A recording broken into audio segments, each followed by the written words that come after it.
Let's make a friend with Walter. This is Walter. He is an adolescent and he likes other dogs but can be a little unsure, sometimes a little frustrated, and sometimes a little overexcited when greeting and meeting and seeing other dogs on walks. We're using a long line to give him plenty of freedom of movement. Initially, he starts out actually a little avoidant, ears pinned back. He's a bit nervous about Spock's interest in him. We see an arched spine, tail's not really moving with the body, ears pinned back were a big one for him, uneven weight distribution. There he engages in some displacement behaviors, chewing his stick. Here he wants to go closer, but we're not letting him go closer just yet. He's not in a good thinking brain. So mom's able to call him back. A great skill here is that he will come out of anything for a find it. And so that's a great recall, and it redirects him to an activity that helps him sniff and eat, both of which help lower his arousal. So we play with distance here. It's actually huge that Walter is, this soccer game, there are a bunch of other dogs walking by. In itself, it's just amazing that he's able to be as thoughtful and relaxed as he is in this situation. So that alone is just huge kudos for Walter. You can see here as we move away from some of that noise and he does some of that sniffing and mom's been helping him calm, that he's actually able to start engaging with other parts of the environment. He's able to observe Spock and then look away. He's checking out a squirrel here. He's able to give himself space. He's doing a lot more sniffing. And so as he's been able to do that successfully, we've been moving closer and closer. Sometimes when he gets close, he gets overexcited, and that's when he jumps forward and we're like, that's not a very thoughtful or safe greeting. So we're going to redirect, help you calm down a little bit. And as he's succeeding, we're moving closer. As he's struggling, we're giving him a little more space and helping him engage in self-regulating behaviors. And taking space is actually hard when you're dealing with excitement and frustration. Anxiety, more space makes it easier, but when you're not scared of the thing, here we see Spock is starting to move away for the first time. Walter's been in front or parallel up until this point, but now Spock is moving away, and you can see that's a lot harder for Walter. So we stop moving away, and mom helps him make his way down this bridge in a non-frustrated manner. So again, his find-its are really helpful here. They've worked really, really hard on his ability to move away and calm himself from arousing situations. And mom's handling is just fantastic here. You see he gets excited, but then he's able to move himself away. And then we move into a scatter feed there. So he's more and more being able to take charge of that regulation. Notice again our uneven weight distribution, but he's able to observe and disengage. The tail is relaxing, it's getting bouncier. Notice we still don't have an open mouth. That's one of the last things for Walter that we get is an open, relaxed mouth. But we're starting to get more bounce when he moves his body along. We're starting to get more sniffing while observing out of his peripheral vision. So he'll sniff nose to the ground while he watches Spock, and that's what we want to see, as opposed to here, where we just saw no sniffing, hard, fast, direct lines. So hard, fast, direct lines, we take more space. Thoughtful sniffing, not pulling on the leash, relaxed body, watching from the peripheral vision. We call those micro signals.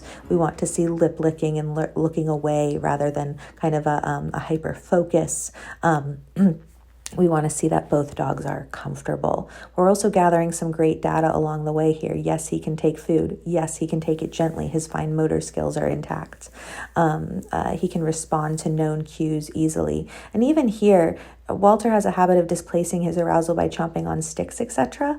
And that can really be, so here he's trying to eat the tree. That can be really intense and a great outlet for him. It actually does ultimately calm him instead of arouse him. But here it's just a lot more thoughtful, and he moves on from it a lot more quickly than he has in the past. Look at him. So we don't let him get closer. He is able to curve himself away. We're just taking a break. We're saying, look, you guys can exist close together, and we don't have any resource guarding concerns here.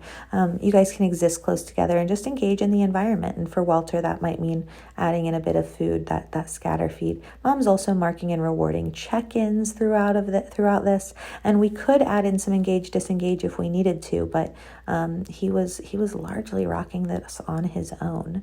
Look at that. Beautiful work. So she reinforces that check-in there. He's able to move away and sniff.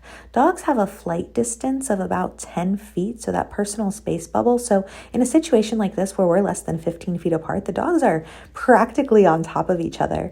But we don't always consider this an interaction. But at this point, there's now a ton of communication happening. The curviness, the side glances, the looking away, the licking of the lips, the way they approach.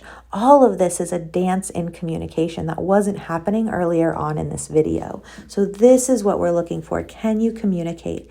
Here, Mom does a great job relaxing that leash because he was coming in a little hot at the very end, but sniffing, nose to the ground, at an angle. She's calling him back. He's not responding here. I find it may have worked. I'm keeping Spock moving forward, but then Spock moves around and he goes, "Hey, what are you doing there?" And Walter goes, "Oh my God, you looked at me."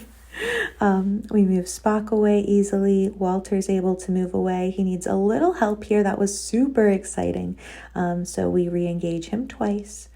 And then just seconds later, we're back to this.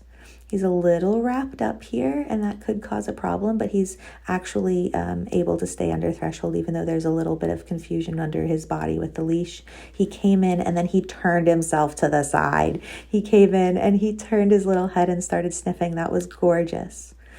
And gosh, Mom is just doing such a great job slowing him down when he should not be getting closer. He actually doesn't, when he comes up to play with Spock and bounce towards Spock, he actually doesn't. See right there? He goes to kind of boop on top of him, jump on top of him. We don't want that. And Mom does a great job preventing that. Very nice word. Beautiful. Here we come again. Look at him observe and then look away. And then a little too excited. Oh, and he's catching himself. So he's catching himself more and more and more. We're seeing an increase in self-regulation. Mom needs to intervene less and less. Here he actually walks right by, and then he looks at me. He's like, "Oh, right. Hey, I've noticed you haven't been giving me treats like usual." Here he's okay with Spock sniffing. And we saw this coming, right? Uneven weight distribution. Oh my gosh, exciting. And that was one that can look a little confusing too. It was really big. The reason it looked kind of big is he was trying to jump onto Spock. And so you see he wasn't able to. We see that uneven weight distribution. Spock approaches. He tries to play again. And Spock is doing a great job because he's just ignoring Walter in these situations. And he's saying, I don't want to play when you're like that. And so having a good teacher dog who can do that work, and Spock is mostly retired, but we brought him out for this special case because I thought he would really like Walter, which he did. So here we started moving a bit more purposefully. We'd been letting the dogs kind of choose the direction and the pace, and while we're still doing that here, we really put some emphasis into our steps here and moved it from less of a bat setup to more of kind of a decompression walk happening together. We really wanted to get the boys engaging with the environment and moving now that we were in a place where that in itself wasn't going to add more stimulation for Walter. And that was all stuff we had to work on beforehand. The arousal he had about his environment before, even without dogs, would not have been conducive to him having this meeting just a few months ago. And so he's done an amazing job there. There's so much going on here, that he doesn't even get credit for in this video.